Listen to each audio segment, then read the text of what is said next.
7ই December 2024 Humayun সফরের শেষ দিনে নৈনিতালে লেকের ধার দিয়ে মনোরম প্রাকৃতিক সৌন্দর্য দেখতে দেখতে গিয়েছিলাম মা নয়না দেবীর মন্দির দর্শনে।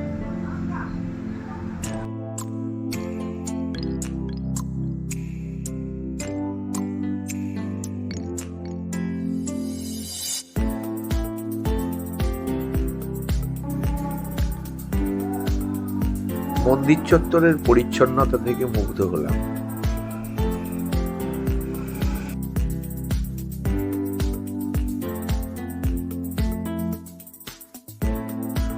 মন্দির প্রাঙ্গণের বাইরেই আছে গুরুদ্বারা।